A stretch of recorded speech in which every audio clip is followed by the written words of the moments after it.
Béatrice Rulle ce matin, 6 minutes avec la conseillère nationale Delphine Klopfenstein-Brogini, futur centre. C'est le sujet du jour, futur centre pour requérants d'asile du Grand Saconnet, Béatrice. Bonjour Delphine Klopfenstein-Brogini. Bonjour. Merci d'être sur Radio Lac ce matin.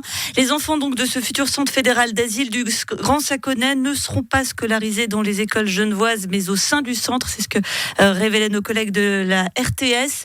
Le DIP justifie cette décision par le manque de place dans les écoles environnantes, mais aussi le côté fluctuant de la population du centre.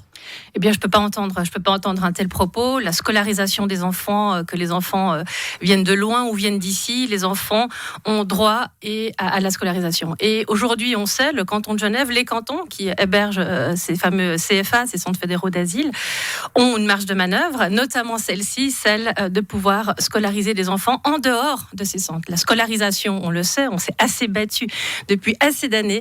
Les enfants ont droit d'aller à l'école, ont devoir d'aller à l'école également. Et il n'y a aucune raison de faire une école à plusieurs vitesses, avec d'un côté des requérants d'asile dans des CFA qui seraient en fait contraints de suivre des cours à l'intérieur du centre. Il faut peut-être le rappeler, ces centres, ce sont des espaces semi-carcéraux. Il y a des horaires pour y entrer, il y a en principe des fils barbelés autour de ces centres, et puis ce sont des espaces qui sont en partie fermés. Donc ce sont des enfants qui, en particulier à Genève, on sait où est placé ce CFA, juste à côté des pistes de l'aéroport. C'est donc un cadre de vie qui non seulement n'est pas bon pour des enfants ni pour des adultes, d'ailleurs on s'est suffisamment battu pour que ce centre n'ait pas lieu à cet endroit-là. Eh bien non seulement ces enfants vont vivre dans cet espace-là, ils peuvent vivre jusqu'à 140 jours, c'est ça qui est inscrit dans la loi. Eh bien non seulement ils vont vivre là, mais ils vont avoir l'école là, donc en dehors d'une scolarisation. Mais alors, et d'une ça socialisation veut dire quoi aussi. quand le DIP dit qu'il n'y a pas assez de place? C'est faux? Faut pousser les murs? Comment on fait? Eh bien, on se débrouille, on s'organise, on prend notre responsabilité.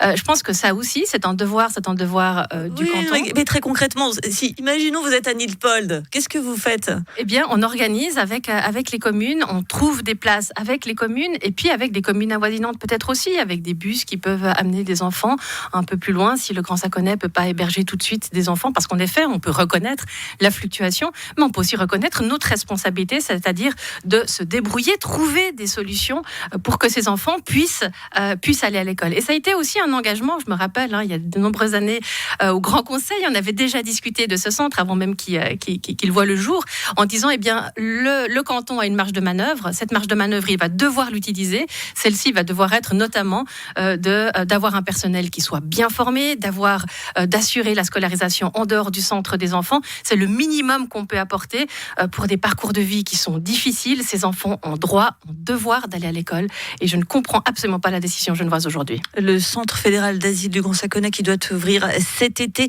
il y a beaucoup d'interrogations, voire même de fantasmes autour de ce centre fédéral d'asile, à commencer par une très grande opposition de la population du Grand Saconnet. Quand on voit comment ça se passe à Boudry, ça peut s'entendre aussi qu'il y a quelques inquiétudes. Alors, à Boudry, c'est vraiment un centre qui le montre bien. Dans le canton de Châtel, en effet, c'est un centre qui est un grand centre pour une ville qui est une petite ville, Boudry.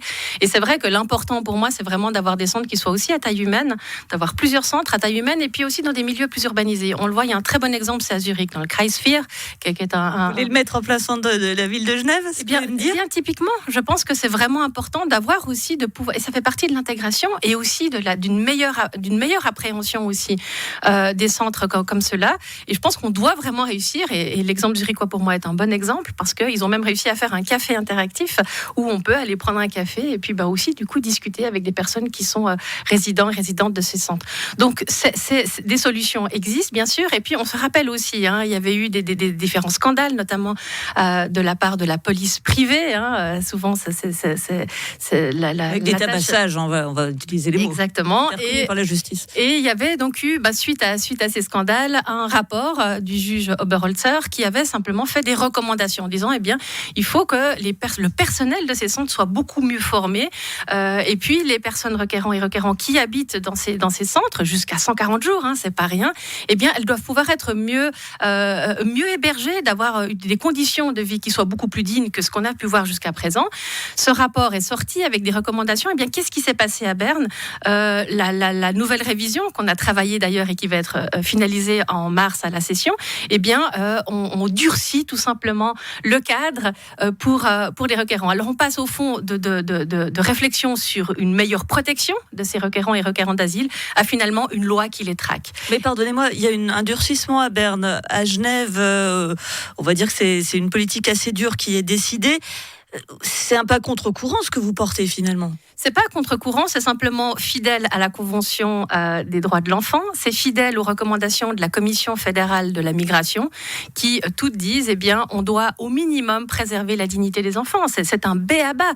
Et quand je parle de la dignité des enfants, cette nouvelle loi au niveau national, elle prévoit la fouille, elle prévoit des mesures disciplinaires sur les enfants. Mesures disciplinaires, c'est par exemple pouvoir exclure un enfant du centre jusqu'à 72 heures. Et c'est aussi la détention provisoire. Alors ça, c'est des possibilités, évidemment. On peut imaginer que mineur, ça passe. Enfin, c'est un enfant, mais c'est aussi un adolescent ou un jeune à la fleur de l'âge des 18 ans. Mais ça veut quand même dire que c'est écrit noir sur blanc dans la loi que ces différentes mesures sont possibles sur des mineurs. Donc on durcit la loi et on a l'impression que les enfants et les mineurs sont dans le viseur. Aujourd'hui, on a une responsabilité qui fait écho aux droits fondamentaux, aux droits de protection de ces enfants. Il n'y a aucune raison que ces enfants soient traités différemment. Merci beaucoup Delphine Klopfenstein-Brogini, conseillère nationale, membre de la Commission des institutions politiques, d'avoir été sur Radio Lac ce matin. Merci. Edine.